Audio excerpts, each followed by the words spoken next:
Stop what you're doing. You need to build March 7th right now. March 7th is about to become probably one of the best hunt free-to-play characters in the game that you can possibly build, and she's going to be completely free to play on your account. That means you're getting free eidolons for her, which makes her even better, a follow-up character? What the hell? And you don't have to waste some more XP leveling up a second character. Well, I guess that's, of course, if you haven't leveled up your March 7th already, which is what we're going to be talking about today. Why you as a free-to-play player should be building March 7th, how to build her, what you need to build her, the best build for her, where she works at, everything like that. I think first we should start by talking about what she actually does as far as like a kit breakdown goes. So guys, unfortunately, I'm not in the creator experience server, so I don't have any gameplay footage for you guys. So we might just steal someone else's gameplay footage and put it in the background. I probably won't do that because I'll get copyrighted. Anyways, gamers, let's go ahead and talk about her skill first, because her skill works very similar to how Jade's skill works. Basically, you target one ally, you put a buff on them, and that buff's going to be giving them a 10% speed buff.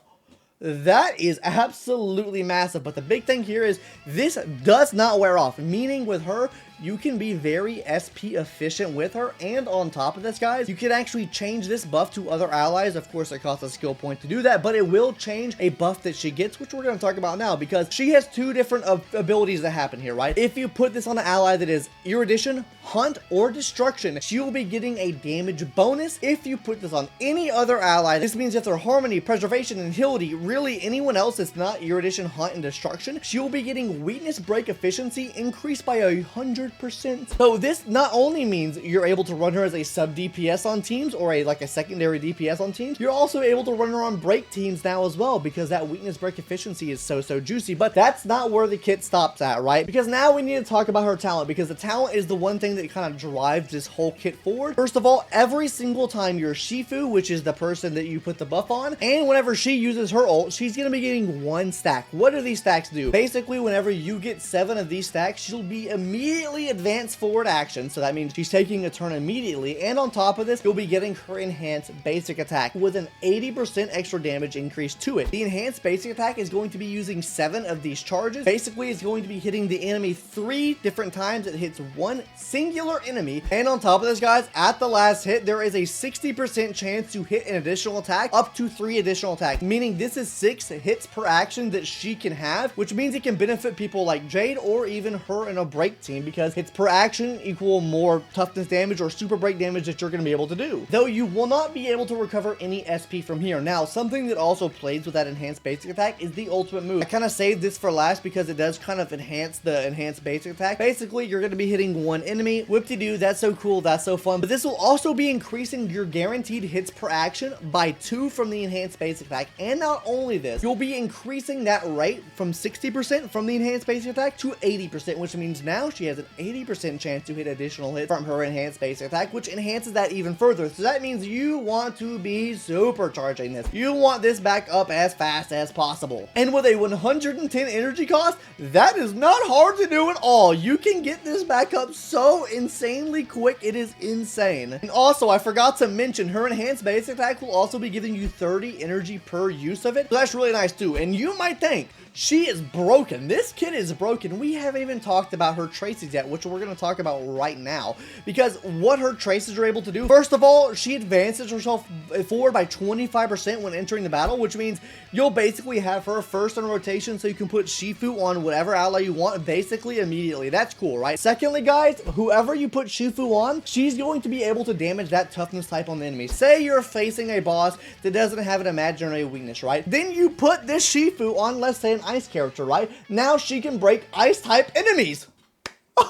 That is so broken. She is like Silverwolf for herself. This is another example of why Silverwolf is kind of becoming worse and worse. Not to say that her debuffs aren't good, but like her ability to put debuffs on an enemy, because we have a new free-to-play 4-star character now. This means if you have a rainbow team comprised of like everyone that's like different typings, you can practically make March 7th damage any type of enemy that's on the field you're facing. So that is really golden there. I love that here, but that's not the cream of the crop here, because the cream of the crop here, in my opinion, whenever she uses an enhanced basic attack, guys, she's going to be giving crit damage and break effect to your Shifu ally after using her advanced basic attack. That is massive. This means if you put this on a support character on a break team, that means that character has more break effect now, which means they can do more damage with super break damage. Or if you put this on a crit oriented team, you are giving them crit damage for free. But let's go ahead and talk about the best in slot light cones now, because I'm sure you want to know about those juicy light cones that you can run her. Basically, you want to be giving March 7th anything that is going to be giving her crit rate. This means you can run Topaz's light cone on her. That's a very viable option considering her E2, which we're not going to talk about Eidolon's here right now, but E2 does give her a follow-up attack, which means she can take use of this. But that's not the only option there. You can run literally any 5-star signature light cone in the game right now on her. Dr. Ratio's light cone works on her. Zila's light cone works on her. Well, the Longchain light cone might be kind of weird, but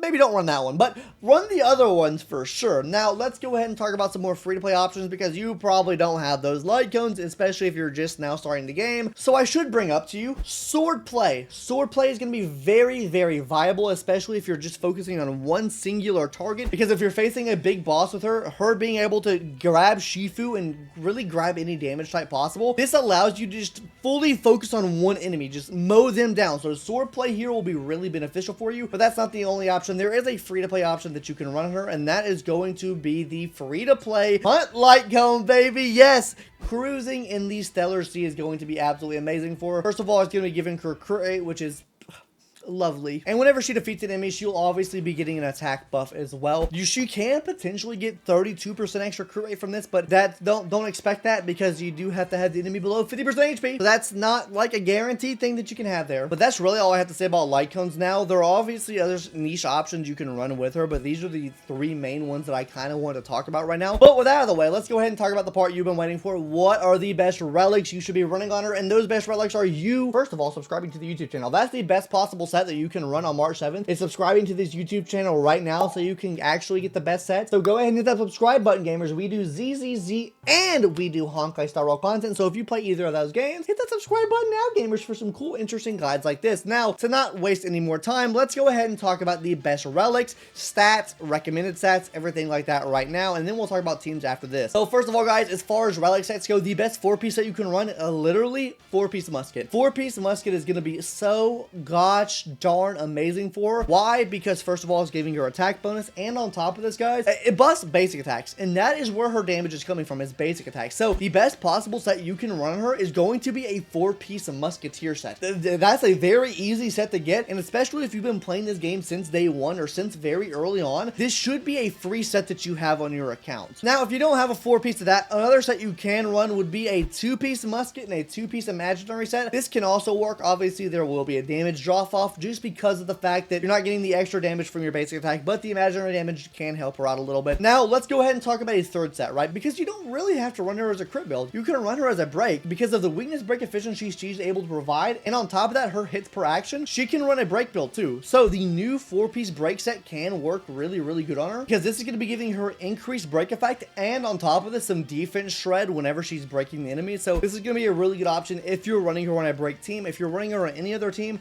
just run 4-piece musket. You're going to have a fine dandy day there. But let's now go ahead and talk about those planar sets, because planar sets are pretty self-explanatory too. Obviously, 2-piece Runelink going to be her best in slot, because Runelink's going to be giving you an 8% crit rate increase, which she's going to need a lot of, guys. She needs a lot of crit rate, okay, guys? So getting this 8% extra crit rate is going to be absolutely essential for her. And on top of this, guys, her crit rate is going to need to be 70% for this to get the extra 20% extra damage from the Runelink set overall. There's a couple more sets you can run here, especially if you're running her as like a dual DPS with a hunt character. You could run Inazuma on her. This will also give her a pretty solid crit rate increase, which she needs a lot of. So if you're running her on a dual DPS with a hunt character, Inazuma can work very, very nicely here too. Now, the last set you can run here if you're running her with a break team is going to be Forge. The reason I recommend this, first of all, giving her free 6% speed, absolutely massive. Second off, every single time you target a fire weak enemy, you're getting a 40% break damage increase, which if you're running a break team, you're probably running a Gallagher on the team, or maybe you're even running a Firefly on the team with her. This can maybe be a good sub DPS on the team, or if you maybe want to run her as like a main DPS,